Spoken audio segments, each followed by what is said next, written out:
In this episode, I talk all about hashtags and if they're worth it.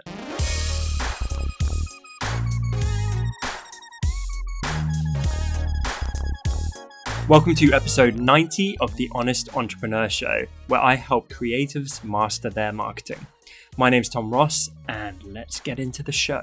No intro fun fact today, guys, because we are behind on schedule. I need to run out of this place in about 5 minutes and go see my personal trainer. So let's get into the question. This question is from Anna. Tom, do you have any suggestions for a hashtag strategy? Should I use new hashtags on every post? I feel stuck with my illustration account sometimes. Hey, Anna. I love this question. I like that you guys are getting specific and technical because I can do the holistic mindset stuff, but boy, do I like the tactical as well. So my answer would be, there's a few answers, if I'm being completely honest with you. I don't use hashtags, okay? So I deliberately stopped using them because I hated what came with them.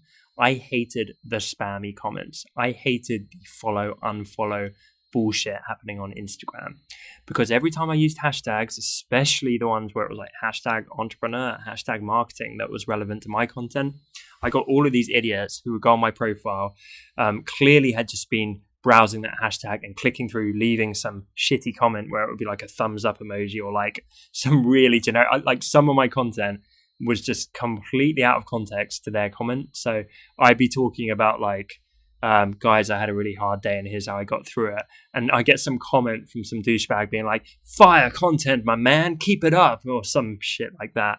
And I just got really fed up with that stuff. And like I say, I'd also get these idiots who would follow me and then a day later unfollow me. Like that's going to magically grow a community for them. It's such a lame tactic. So for those reasons, I stopped using hashtags and I've never looked back, because right now my content is getting a ton of engagement. It's getting a lot of likes. It's getting a lot of comments, and I'm building a real insular community where it's my people and it's my tribe, and I don't have to worry about all these extraneous people.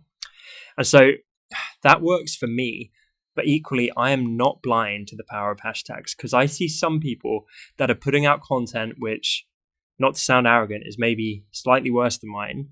And they're getting nowhere near the number of comments, but they are exploding with the number of likes. So they're probably, like, if my post gets 600 likes, theirs might be getting 2,000. And I think that's no small part due to the distribution that invariably happens when you use hashtags properly.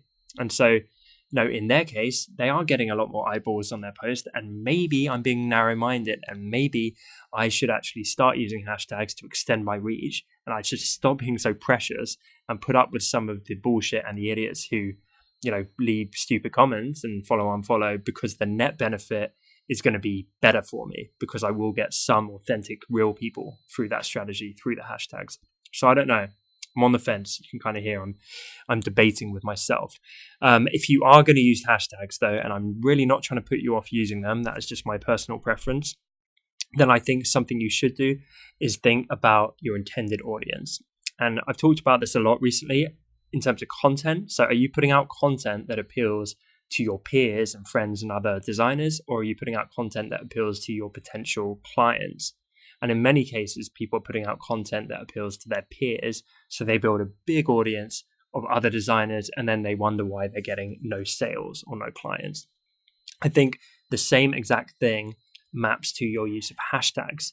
So if you are using hashtags like Illustrators Unite or like I love drawing or whatever it might be, realize that you're going to be attracting that kind of people. You're going to be attracting other artists and other illustrators and that kind of thing. So what I would do is I would work out who it is you're trying to reach, who your ideal customer is, and then what kind of hashtags they're going to be browsing.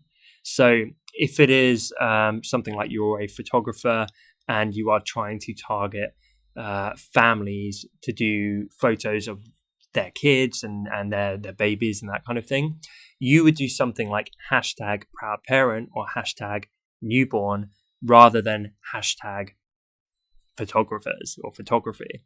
Does that make sense? So that would be my hashtag strategy. And then also there's some nuances around that in terms of realize your current reach and map to that. So you don't want to just be hammering huge, very widely used hashtags like hashtag photography, hashtag lettering, because you're never going to get seen. on those. So generally it's a mix where you use some very narrow ones where you have more chance of getting seen and getting exposure. You use some mid-size one or slightly bigger one where you're going to have potentially more reach but be lost in a sea of noise. But then you avoid the ones that are so gigantic that you're going to get neither, basically. So when I did use hashtags, I would tend to use a kind of 5-5-5 strategy where some would be tiny and small, some would be mid-size, and some would be kind of mid to upper size.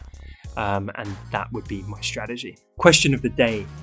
Do you believe in hashtags or not? Let me know in the comments. Thank you so much for watching this episode. I appreciate you guys so much. I'm really enjoying the YouTube show. If you are too, then be sure to hit the subscribe icon and tick the little bell to get notifications when I post new content on this platform.